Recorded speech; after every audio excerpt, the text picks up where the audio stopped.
नाजरीन, अब की बार कहानी तुर्किया की है, जो उम्मत मुस्लिमा के दिफा में फिर से आगे उठा है। तुर्किया ने ऐलान किया है कि वो किसी भी कीमत पर अपने और उम्मत के मफाद का दिफा करेगा। इस सफर में उसका सबसे मजबूत शरीक पाकिस्तान है और दोनों मिलकर एक नए इत्तेहाद की तस्वीर बना रहे हैं।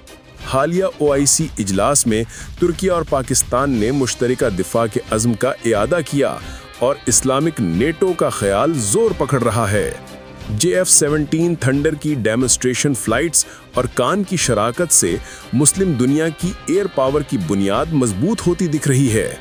इस इत्तेहाद में सऊदी फंडिंग, तुर्किया की इंडस्ट्री और पाकिस्तान की टेक्नोलॉजी मिलकर खित्ते का तवाज़न बदल सकती हैं।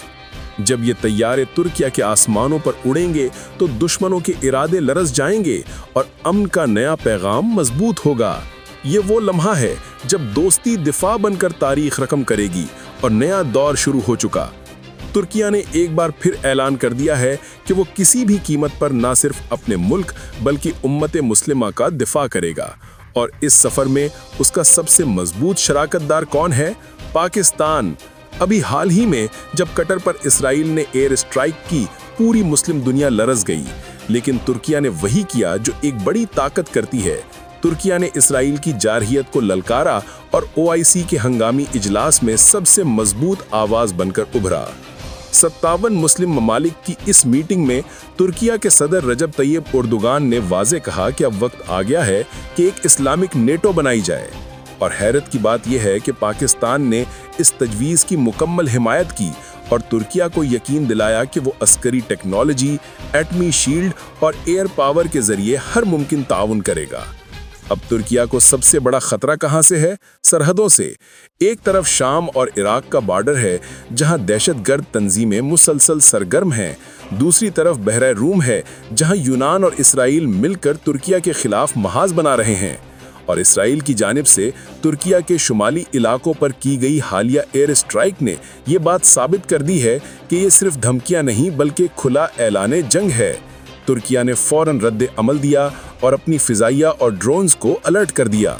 लेकिन यहाँ पाकिस्तान की मदद वो नुक्ता है जो सारी दुनिया को हैरान कर रहा है। पाकिस्तान के JF-17 थंडर ने हाल ही में तुर्किया के अड्डों पर डेमोन्स्ट्रेशन फ्लाइट्स दी हैं।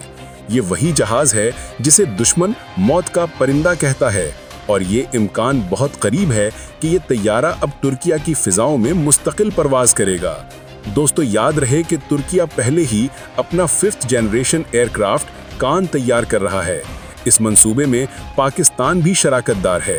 कान और JF-17 थंडर मिलकर मुस्लिम दुनिया की सबसे बड़ी एयर पावर बन सकते हैं। सऊदी फंडिंग, तुर्किया की इंडस्ट्री और पाकिस्तान की टेक्नोलॉजी, ये तीन चीजें मिल जाएं तो इसराइल या कोई भी मगरबी ताकत मुस्लिम दुनिया को आंख नहीं दिखा सकती। तारीखी तौर पर भी तुर्की और पाकिस्तान के ताल्लुकात बड़े गहरे हैं। 1965 की जंग में तुर्किया ने पाकिस्तान का साथ दिया।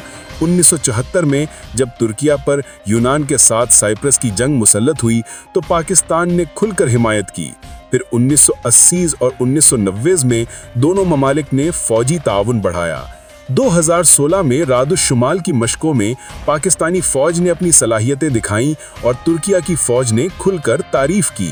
2023 के ज़लज़ले में जब तुर्किया के शहर मलबे का ढेर बन गए तो सबसे पहले पाकिस्तानी फौजी टीमें वहां पहुंची।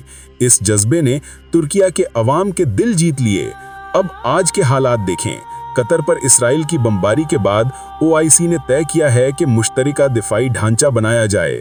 तुर्किया ने इस्लामिक नेटो का नारा लगाया है। पाकिस्तान ने टास्क फोर्स बनाने की तजवीज़ दी है और सऊदी अरब ने कहा कि इस सारे मंसूबे को फाइनेंस वो करेगा।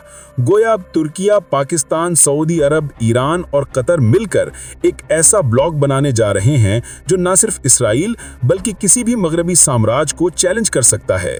तुर्किया को ये एहसास है कि अगर आज उसने अपनी सरहदों का दिफा ना किया तो कल इस्तांबुल और अंकारा भी महफूज नहीं रहेंगे। और यही बात सदर अर्दोगान ने OIC इजलास में कही कि अगर आज हम सब ने इकट्ठे होकर इसराइल को नहीं रोका तो कल मक्का, मदीना, अंकारा, तेहरान, दोहा सब जल जाएंगे। इस पर पाकिस्तान के वजीर आजम ने जवाब दिया कि पाकिस्तान की एटमी ताकत सिर्फ उसके अपने दिफा के लिए नहीं बल्कि उम्मत के दिफा के लिए है। अब सवाल ये है कि JF-17 थंडर तुर्किया के लिए इतना अहम क्यों है? क्योंकि ये जहाज कम कीमत में ज्यादा ताकत देता है। राफेल और F-35 जैसे जहाज अरबों डॉलर खा जाते हैं, लेकिन JF-17 सिर्फ $25 मिलियन में तैयार हो जाता है और दुश्मन के जदीद तरीन जहाज़ों को भी नाकाम बना देता है। यही वजह है कि जब हालिया फिजाई झड़पों में JF-17 ने भारतीय राफेल को 4 बार पीछे धकेला तो तुर्किया के दिफाई माहिरीन ने कहा कि यही वो जहाज़ है जिसकी तुर्किया को ज़रूरत है। नाजरीन, तुर्किया सिर्फ अपनी हिफाजत नहीं चाहता, वो उम्मत की हिफाजत चाहता है।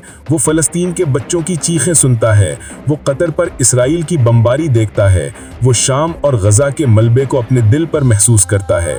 यही वजह है कि तुर्किया ने ऐलान किया है कि वो OIC के प्लेटफॉर्म से एक मुश्तरका फौजी इत्तेहाद बनाएगा और पाकिस्तान इस इत्तेहाद की रीढ़ की हड्डी होगा। सोचिए जरा, अगर तुर्किया की जदीद ड्रोन टेक्नोलॉजी, पाकिस्तान का JF-17 और एटमी शील्ड, सऊदी की फंडिंग, ईरान का मिसाइल प्रोग्राम और कतर की जुग्राफियाई हैसियत इकट्ठी हो जाएं, तो क्या इसराइल या कोई भी दुश्मन सामने खड़ा रह सकता है? यही वो मुस्तकबिल है जो अब बन रहा है। यही वो मंजर है जिससे मगरिब खौफजदा है।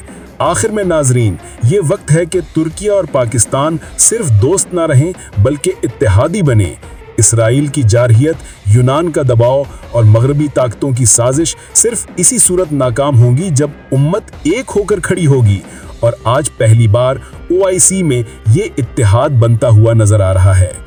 कल जब JF-17 थंडर तुर्किया के आसमान पर उड़ेगा और कान उसके साथ परवास करेगा तो दुनिया को साफ दिखाई देगा कि एक नई ताकत उभरी है, एक ताकत जो सिर्फ सरहदों की नहीं बल्कि ईमान की हिफाजत करेगी। ये नया दौर शुरू हो चुका।